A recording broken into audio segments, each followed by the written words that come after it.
is he to us, to Manitobans? And what are Conservative voters here thinking as we see a new face at the helm of the official opposition? To talk about this, I'm joined by Raquel Dancho, Member of Parliament for Kildonan and St. Paul. Good afternoon.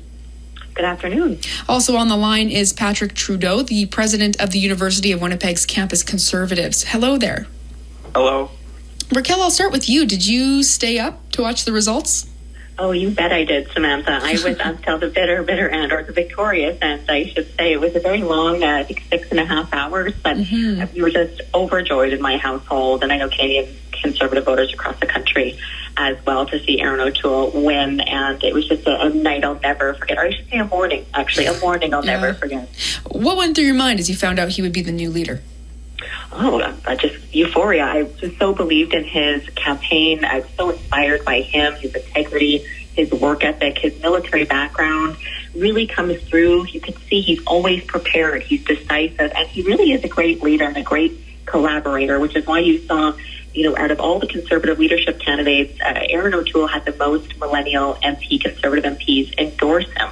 And I think it was really because he reaches out and collaborates long before he ran for leader.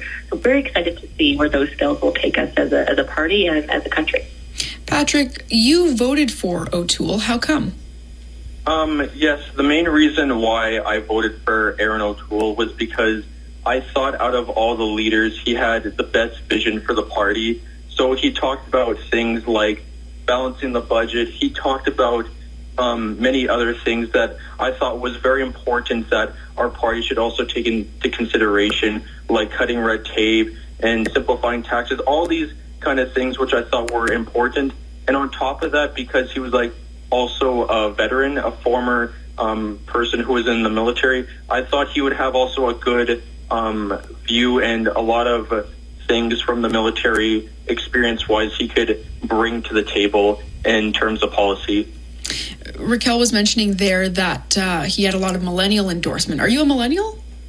I guess you could say that, yes. So, as a young Conservative voter, let's say that, what do you think O'Toole could bring to Manitoba? Well, I think the one big thing he could bring to Manitoba for sure is that he could really bring a lot of people in our tent, a lot of younger voters. As Raquel mentioned, a lot of the younger MPs were supporting Aaron O'Toole, and I think that also he can really help with making a lot of young people being maybe we should consider voting Conservative this time, because I feel with his message to the party, I feel also he would be able to really reach out to those people and really make them feel comfortable and be as a Conservative, we also have many reasons and many opportunities that will bring towards all Canadians if you support our party. So bringing in more people, especially with his message last night. Yes, exactly. Mm-hmm. Raquel, there was a lot of support for social conservative attitudes in this race. How different do you think O'Toole is from Andrew Scheer in that sense? I felt very much my riding has many social conservatives, libertarians, fiscal conservatives, moderates, and then representatives from all the other parties as well in the voting bloc. But I would say that Aaron O'Toole had the greatest support from my riding. You see that reflected in the points. And Leslie Lewis, for example, was second place. But I think that you could see across the country that he had a diversity of support. He had the French. He was more popular in Quebec than any other candidate. He won Alberta as well. He did very well in BC, great in Ontario, and very well in Manitoba as well. He was highly endorsed by young MPs of all political stripes. So I think you just look at the base of his Conservative support and those who've endorsed him, and they really are from all different stripes of the Conservative Party. And actually, just further to Patrick's comments about, what can Manitoba voters look forward to with Aaron O'Toole. Well, his acceptance speech, which folks can view on my Facebook page, has been very well regarded.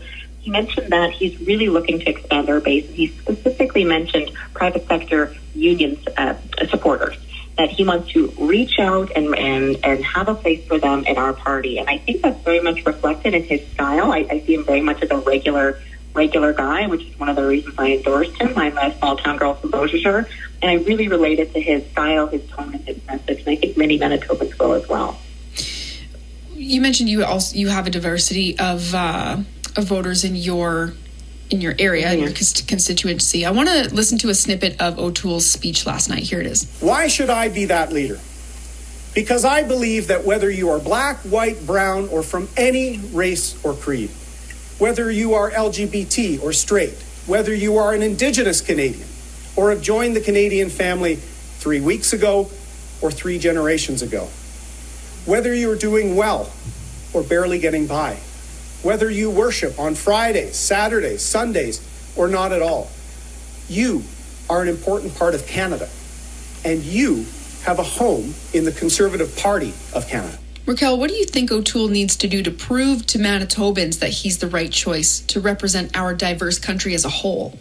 I think he needs to do exactly what he's been doing, to show people who he really is, who is authentically Aaron O'Toole as a leader, a collaborator, a compassionate man, an intelligent man who's very prepared and decisive when he decides to do something. And I think Canadians are looking for someone who's a leader, who's going to stick to their guns and give them some confidence in the future of this country.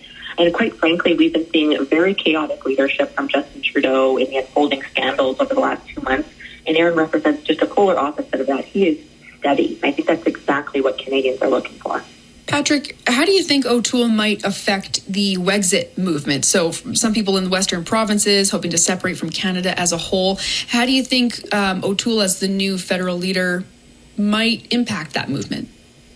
Well, yes, for sure. As you know, following the last 2019 election, there's been a Wexit movement that's starting to grow in Western Canada. And a lot of Canadians are just very discontent with the current government that we have right now in Ottawa.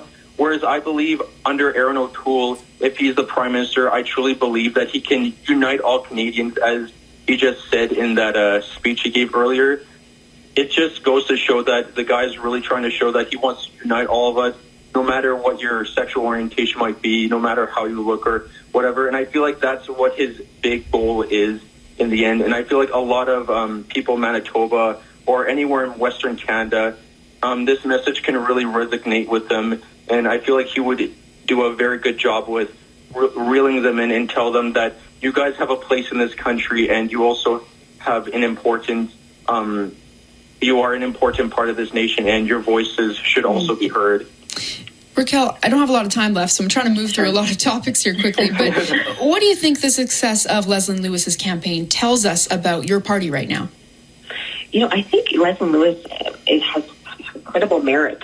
She would have been a great leader had she been elected, and I think people's support of her shows that they're open to something new. I mean, she's one of the only second Black Canadian woman to ever run for a federal leadership party. I think the first might have been an NDP a couple of years back, but it's incredible that she came from relative obscurity, ran on her own merits, on her own convictions, talked about quite challenging topics in a very real way, and gained support across the country. I mean, the woman raised $2 million. I've got to talk to her. She's very inspiring. I'm so incredibly proud to have her in the Conservative Party. I hope she runs and wins and continues to bring that positivity and that change to our party. I can't say enough good things about her. I'm just so proud of what she accomplished. And I really do feel like it's reaching out actually over the last number of months to Black Canadians and Black community leaders in Winnipeg and Manitoba. And I think having Leslyn Lewis as a Conservative role model for young Black girls across the country is phenomenal, and I want to see more of it, and I'm just so thrilled and honored that we had her run for our party. Patrick, I have about 30 seconds left here, but do you think young people care? I'm 26. Do you think people in their 20s are really paying attention to federal politics right now?